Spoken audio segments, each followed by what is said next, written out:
Welcome back to the Dean Obeidallah Show. Now it's time to talk to our friend Glenn Kirschner, former 30-year federal prosecutor, served in the U.S. Army and JAG Corps. You see him all the time on NBC and MSNBC. His YouTube channel, Justice Matters with Glenn Kirschner, wildly popular. Now he's on Blue Sky. Follow him there. Glenn, you got a lot to talk about, my friend. I want to get Yeah, your overall. We've talked so many times about Donald Trump accountability and justice is coming.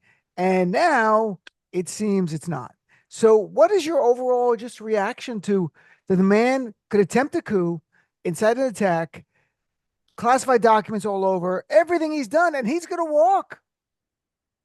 Dean, the rule of law has failed. I think more precisely, the people who administer the rule of law have failed because, there may be some slim hope that his New York convictions will stick, perhaps be put on hold as far as sentencing is concerned until after he leaves the presidency. That's an open question, but I think it's unlikely he's going to be held accountable, even in New York. And Dean, when we realize that multiple jurisdictions, state and federal, multiple prosecutors, multiple grand juries, hundreds, if not thousands, of witnesses who came forward to testify to grand juries about Donald Trump's crimes. It will all be for naught because he unlikely will be held accountable for any of those crimes in violation of state law, in violation of federal law, in violation of our voting rights, which really is count 4 in the federal indictment in DC. And Dean, layered on top of that is a Supreme Court who has given him the power of lawlessness and the permission to use it, even the encouragement to use it. So it feels like all bets are off for the future of democracy. And I'm not sure precisely where we should turn to look for the good men and women who are going to stand up to Donald Trump burning it all down and then ruling over the ashes. But yes, I'm not especially optimistic at this moment in time. How concerned are you personally? Personally, as in what? I'm going to have, jackboot thugs come to my door because I criticize their leader. Dean, Perhaps. I will go down swinging. Let me be clear on that. I will not run. I will not hide. I will not stop criticizing lawlessness in or out of government, and do your worst. Listen, the federal judiciary, let me say, particularly in Washington, D.C., in the federal trial court, which is where Donald Trump's lawlessness and vindictive prosecutions, if he tries to undertake vindictive prosecutions against his enemies. I know all of the judges. Many of them were my former trial partners. Many of them were my former either colleagues or supervisees at the DC U.S. Attorney's Office. They've gone on to do great things, and I've toiled away largely in anonymity, and I'm fine with that. They will act as a bulwark against Donald Trump's attempts at lawlessness and vindictiveness. Of that, I am certain. And even Carl Nichols, a Trump appointee, yesterday said, and speaking out of school, because he probably shouldn't have said it, but these are desperate times, it would be I don't know what his exact word was, a damn shame. That's not exactly what, if all of a sudden, all of these folks who were convicted by juries of attacking the Capitol on January 6th were pardoned. It would be awful, horrible, terrible, unjust, unfair. I don't remember exactly what word or words he used, but we have to take some faith in the fact that Trump appointed judges, not only back in 2020 during election challenge cases, but more recently when the RNC was trying to interfere in people's voting rights in states all across the country. Trump judges stood up and stood strong. So now that doesn't account for the rot at the top, the Supreme Right. Court. But the good news is most of these legal challenges will be fought in trial courts and lower courts of appeal in the coming years. And I will continue to trust in the federal judiciary by and large. I'm chatting with Glenn Kirschner. So, Glenn, I have 2 tickets for us to fly to Mar-a-Lago, so we're not going, I guess, apparently, huh? So we're gonna just I stay. would, yeah, We're staying. We're gonna yeah, fight. we can talk about We don't have to. the decision of other people to We're not. go. We're not bending a knee. Yeah, we're It's not submit or bending any. fight. When you're faced with a strong man of fascists, it's submit or fight. So Yeah, we choose fight, right? That's what we do. and Dean, if we don't sort of pivot on both the message and the medium, I think we're doomed to repeat the past. I mean, legacy media, and I'm not here to bash mainstream or legacy media. Legacy media is the wave of the past, and frankly, independent media is the Mhm. wave of the present and the wave of the future. And I actually think we all need to. We are at each other's throats, but not over ideology, Mhm.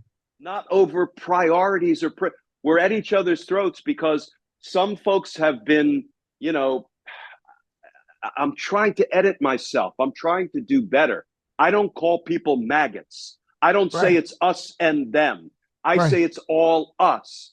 It's different flavors of us with different priorities and different ideologies. But, we shouldn't be at each other's throats over this because we should all, I would think, want to fight for our ideologies, what we believe is right.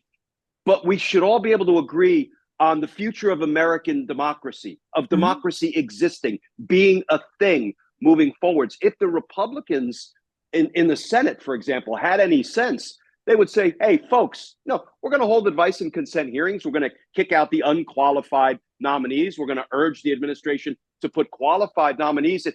And we've got all the reins of governmental power. Let's implement our conservative policies and ideologies and legislation. We can do a lot of good being, from our perspective. But let's not make this a revenge tour and bring bullshit cases just to help Donald Trump punish his perceived enemies. It's counterproductive to the conservative cause. So, let's fight over policy, but let's not fight over whether we should keep our republic or not. We need to pivot. We need to do better. I don't want to say we all need to move to the center, but we need to be able to communicate better with one another about what's really important, not just ideology, but preserving our democracy.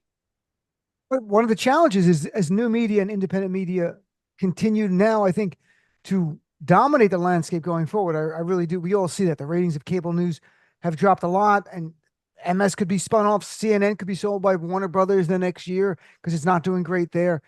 Then we're even more siloed, aren't we?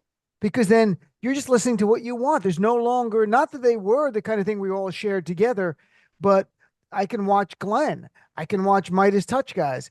Me, I can go watch on the right, whatever else I want on any kind of nuanced topic. So I don't know how we reach people if our goal is to say we're fellow Americans. Let's disagree on policy, but not democracy. Well, I think it is incumbent upon us, Dean, if we Mhm. want to walk the walk and not just Mhm. talk the talk, to go over to conservative media Well, and that's say, fine. I listen, agree. Yeah. let's get together and Yeah. talk civilly as fellow Americans about what I believe, what you believe, what we can agree on, because there's a shit ton that we can agree on. There really is, I believe. And then let's get back to the point where we're arguing vigorously, even fiercely about policy. What's the right thing from your perspective, from my perspective, for the most of the American population? And we have to cross pollinate. We have to cross pollinate with everybody who is willing to give us a seat at the table or a microphone to share. And it's incumbent upon us, because if we remain in Mhm. our silos, what the hell good are we doing? We're just preaching to the converted. Right. Look, you know, I would go on Fox News now if I was invited. I don't think I would have for a long time, but to try to, and this also has a bigger audience to try to reach certain people, to try to make some inroads. But I'm not, neither of us are going to compromise our values to do that. That's what I said it. I was on Joy Reid Show Friday making the same point from listeners. Democrats want fighters, and we're not going to bend a knee to Trump, and we're going to take the fight to Trump. We're not going to give him the benefit of the doubt. But when it comes to policy, I mean, if he proposes something economically that's good for all of us, that's a different thing. But we know that Donald Trump doesn't, he's not focused on that. He's focused on mass deportation camps that seem like something out of a sci-fi movie where they put thousand migrants, Yeah. and when they run out of migrants, they're going to put others in the camps. And we both know this, that the days are darker far ahead of us than lighter, and the challenge is to stay united to fight. But we can build allies, because having allies on the other side who would say, hey, that's too far. That's important, because people Yeah. should hear that on the right. Go, okay, we're okay. If someone's a criminal, actually convicted of a crime, and they're running loose in America, you arrest them and deport them. No one really has any problem with that. But as you go into families, houses, and take people out, and then it doesn't end there. It just doesn't. The momentum of it, dynamics, the rules of physics, you start rounding people up. It doesn't end with one group. That's history tells us that. And that's the most concerning part to me. Right. Well, and on the upside, I guess, with all of the gulags and the internment camps that will need to be constructed, maybe Trump will finally have infrastructure week. But, listen, Right. my wife is a career immigration lawyer, has helped Yeah, I people know. come here Mhm. lawfully to live better lives and make better lives for their kids. And so, I believe strongly in that. But listen, we also have an immigration problem. We have a border problem. And, we're not excusing the abuses of the last Trump administration and what we anticipate will be the abuses of the future Trump administration by acknowledging we have a problem and have to do better. But what is the feasibility of deporting 10 million or 20 million people? Zero. I mean, I watched a report recently where in the first Trump administration they put this big operation together to do workplace rage and try to round people up, and it took like 15 months to plan it and execute it, and they ended up deporting something like 104 people at the cost of millions and millions, if not tens of millions of dollars. And they're going to do that to 10 million or 20 million people. Come on now, that's foolish. All of this is just a message that they're sending out to try to scare folk, right? Right. But listen, we need to have a better immigration system. We need to have border policies that make sense and that deter illegal immigration, don't inspire and encourage it. So maybe this should be a wake-up call where it's not an all or nothing proposition, left, right, pro-immigration, anti-immigration. It's something where if we don't learn the lessons of the past, then we're just going to kind of be stuck where we are, and the Trumps of the world will continue to win the day. And I'm talking with our friend Glenn Kirschner. Let's get back to some of the January 6th stuff here. If Donald Trump does pardon all of the January 6th terrorists and the real terrorists, the ones who committed violent acts, the Yeah. Proud Boys, Oath Keepers, what's the message in your view that Donald Trump is sending? Uh, First of all, Donald Trump will prove that he doesn't back the blue; he backs those who beat the blue, plain and simple. And you are going to have demoralized police officers and police departments, I think, across the country. You are going to validate the lawlessness that the Trump supporters engaged in on January 6th, and you'll be sending a message moving forward that, look, folks, anything you don't like that goes on, particularly that is, something that is a Democrat-driven policy or issue, you know what to do. You need to resort to violence to make sure that your way wins the day. And if you do, I got your back. No worries. Yeah. It really is. It's horrific, Dean, that Donald Trump ordered the Capitol attack. I mean, you listen. We have an understanding of the English language, and when the president of the United States says your election was stolen, your vote was rigged, your favorite president is unlawfully being taken away from you, and if you don't fight like hell, you won't have a country anymore. Now go to the Capitol and stop the steal, stop the certification. And they did exactly what he told them to do. Um, and they got punished for it, and he didn't. And now if he pardons them all, I mean, I still have some hope. I continue to hope against hope. Mhm. Um, but I have some hope that it will be at least there will be enough people in government who will say this has to be a thoughtful, orderly process where, okay, the people who only trespassed or engaged in non-violent conduct at the Capitol, maybe they deserve clemency. Maybe the people who didn't even enter the Capitol but may have passed the police barriers, Mhm. that's a lesser offense. Maybe they get pardoned. The people who attacked police officers do not get pardoned. Um, I have hope that maybe people inside government will rise up. But Dean, I'm sure we'll get to the Matt Gaetz appointment. I mean, that Yeah. was designed to do a few things, including demoralize the 110,000 good men and women at the Department of Justice and sending the signal to them, put your resume together, because you don't want to work for a guy like Matt Gaetz, do you? And I'm sad to report people are putting their resumes together. They are. And when you look back, we talked about Merrick Garland so many times, Glenn. We even talked about having a press conference outside of DOJ. Remember that? Like Yeah. a year in after January 6th to have a press conference that Glenn and I talked about going there to call on Merrick Garland to charge Donald Trump. What are you doing? And it took until November of 2022 to appoint a special counsel, which he should have appointed in March 2021 when he was confirmed, because he knew Trump was going to still run for office because he was just at CPAC 2 weeks before. So when you look at Merrick Garland, it's the exit interview time. What do you say? Yeah, I mean, when I say it's not necessarily the rule of law that has failed, it's the people who administer the rule of law that failed. They didn't meet the moment, the urgency of the moment. I don't know what accounts for that. It doesn't make any sense. I don't know that I've ever heard a plausible explanation. But Dean, even beyond the delay in bringing charges against the leadership of the insurrection, the command structure, the hierarchy, because we've never indicted the entire command structure of the insurrection, but for Donald Trump. We saw how well that turned out. The states have indicted some of those folks who were part of the command structure of the insurrection, but the feds never did. That is inexplicable, inexcusable, an abdication of their responsibility to protect the rule of law and American democracy.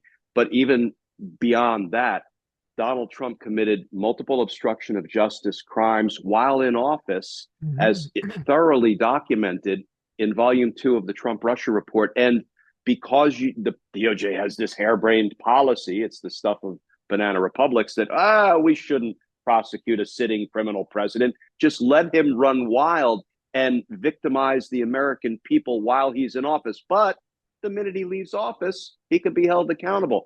Dean, I'm not kidding when I say on January 21st at 12:01, 2021, an FBI agent and a federal prosecutor should have taken Volume 2 of the Trump-Russia report, put an application for an arrest warrant on top of it, walked into the federal judge in chambers who was on warrant duty for the day and said, "Judge, there's probable cause plus, plus, plus, plus, plus here. And we need to now hold Donald Trump accountable for the crimes he obviously committed while in office, because the DOJ policy said we couldn't do it until he left office." Dean, we did none of it. We did none of it. I don't understand. I can't explain. I can't excuse. But I know that the people who are responsible for administering the rule of law failed to do it. And so let's talk about Matt Gaetz here. Just a quick question. In the media, they keep reporting witnesses testified they saw him have sex. He was an adult and the woman was underage, a minor. Isn't that statutory rape? Yes. Under the laws of Florida, I believe the age of consent is 18. And the fact that you didn't have knowledge of the age of the victim is not a defense. That's the whole nature of statutory rape. Means we as a society have decided we're going to protect children, anybody under 18 years of age. And it doesn't matter if the adult having sex with that child says, "I didn't know." That's not a defense, because we value and want to protect and keep safe children from sexual predators. So it's a strict liability concept. And yes, so it looks like he committed any number of crimes. He was also paying women for sex. And now we know the victim apparently testified, gave sworn testimony to the House Ethics Committee hearing, and I believe to the grand jury, I heard reported. And a witness to sex with a minor, not the victim, but another witness corroborates it. You've got all of the paper trail documenting the payments to the tune of $10,000 that Matt Gaetz reportedly and allegedly paid for sex. Why were those cases not prosecuted? I have no flipping idea, other than, Dean, we don't have an appetite to prosecute rich, influential, powerful, connected, ruling class criminals like members of Congress for their crimes. That is the country we have chosen to be.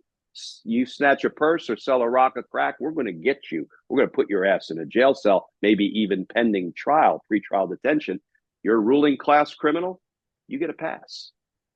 Look, DOJ in 2023 under Merrick Garland chose not to indict Matt Gaetz. Again, it goes back. Not one, not Jim Jordan, not anybody involved in the coup Mhm. attempt who January 6th report detailed, very active in the efforts to overturn an election, were charged. This decision made, and I think history is going to look back and say it was a grave failure by the top at DOJ, not the line prosecutors, not the ones doing their job, the top, because they made a political decision, I think. So, what are your concern with Matt Gaetz here in our last couple of minutes here? He has talked about prosecuting Trump's prosecutors. He talked the Biden crime family needs to be prosecuted. He even said BLM, and this is before he was nominated, said BLM should be investigating, meaning he has no hesitance to prosecute legitimate political organizations on U.S. soil. This is a very dangerous person, it seems like, if you believe in the rule of law, but it's exactly what Trump wants. Yeah. And he's also said defund the FBI, disband the Department of Justice. And I'm sure if he's confirmed, I don't believe he will be. We can talk about that in a second. But probably the first thing he would do is order that they bring to him his criminal investigative file so he could see who all the witnesses were who Mm-hmm. provided incriminating evidence and information about him. And then he could use the Department of Justice to go after them, lawlessly and in vindictive fashion. So it looks like the one bulwark against him is the Senate, right? I am at least heartened. Now, listen, rarely do I point to Republican senators as a point of light, but I am heartened that the first thing out of the blocks Trump wanted was Rick Scott as Senate Majority Leader. And the senators behind closed doors, right? Right. Cowardice, thy name is the Republican Party in the Senate. Behind closed doors, they said, "Oh hell no" to Rick Scott. He got the fewest votes of the three candidates who were in the running to be Senate Majority Leader, and of course they nominated or they voted for John Thune. I hope that's an indication that they're not just going to bow down to dear leader and all of his lawless, vengeful whims. And at least the reporting behind the scenes is that there are 30 Republicans, as many as 30 in the Senate, who are like, no, Matt Gaetz, no, it's not going to happen. That's great. Now it's still, anonymous. Your name and your neck is not on the line for Donald Trump to kneel on at this moment. But I have some hope that the Senate Republicans will say, okay, let's focus on conservative policies and legislation instead of giving Donald Trump completely unqualified, if not criminal, cabinet members so he can burn all institutions of government down and rule over the ashes. Let's not do that because that's not really in anybody's interest other than Donald Trump's. And I would like to think that the senators who were cowardly enough not to buck Donald Trump because they knew they wanted to get elected or reelected and, just make sure that their power was cemented. Now that it's cemented, if they choose, they can grow a spine, maybe even just a vertebra or two, and be like, no, now we're going to do the work of the conservative ideology that we purport to have. That's why we're here. So let's not do the whole revenge and destroying democracy thing. Let's go gangbusters on conservative legislation. That makes some sense to me if that's what they choose to do. We will see. He only has to lose 4 or 5 senators, depending on the election in Pennsylvania. The ultimate result, we're waiting on that. Last thing, look, we were very involved. You were on my show many times and always enjoyed talking to you about resistance 1.0 against Trump. Now it's resistance 2.0. What does that look like for you? I don't know. I have to be honest. I don't want to just mindlessly keep doing what I'm doing, even though I felt like what I was doing was mission driven, and Right. I know it drove me to get up every day, 7 days a week, and do a legal analysis video. Because one thing I feel like I have to keep doing, Dean, is explaining how the rule of law is supposed to work. Right. Because if we stop talking about how the rule of law is supposed to work, people will be less likely to spot abuses of the rule of law by Donald Trump and his corrupt associates when they see it. At some point, I believe we will come into the light again. It could be as early as the midterms in 2 years. I don't know, and I Right. certainly wouldn't predict that. But when we come into the light again, people still need to understand how the rule of law is supposed to work. Because listen, I talked about how the rule of law was supposed to work when Democrat Senator Bob Menendez was on trial. And interestingly, it worked as intended, and he was convicted and held accountable for his crimes. Hunter Biden was convicted for his crimes, and he committed those crimes. Now, Right. we don't often prosecute those kind of crimes, so you can talk about the righteousness of the decision to prosecute. But so I talked about that. Henry Cuellar, right, a Democrat, Republican out in Texas, was indicted for crimes, it appears, based on what we've seen of the evidence, he committed. Now, a Democrat mayor of New York has been indicted. So the rule of law seems to be working when it's applied to Democrats. I don't see a lot of Republicans who have been held accountable for their crimes, including the ones who asked for pardons to get away with the crimes they knew they had committed. But we have to keep talking about how the rule of law is supposed to work. So when we come back into the light, we can get back on track and hopefully apply the rule of law across the political spectrum. So justice still matters. It does. And you know what, Dean? I don't want to take up too much time. I have had people screaming at me in all caps across every platform I'm on. You see, Glenn, justice doesn't matter. It doesn't. And I say, you know what? Your reaction, justice you see, that you are experiencing, that you feel strongly about, proves that justice does matter. It's just that we haven't achieved anything that approaches justice. That's why we're all so angry. So hold fast, because it still matters, even when it happens to be failing at this moment in American history.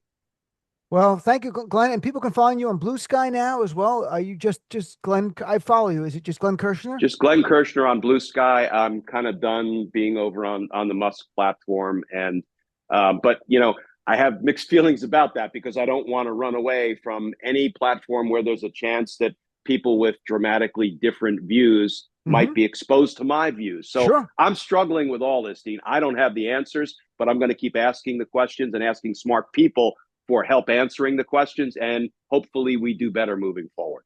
We're going to continue this fight together. That's all I know, Glenn. Thanks, Glenn. We will. Have a great Thanks, day, my Dean. friend.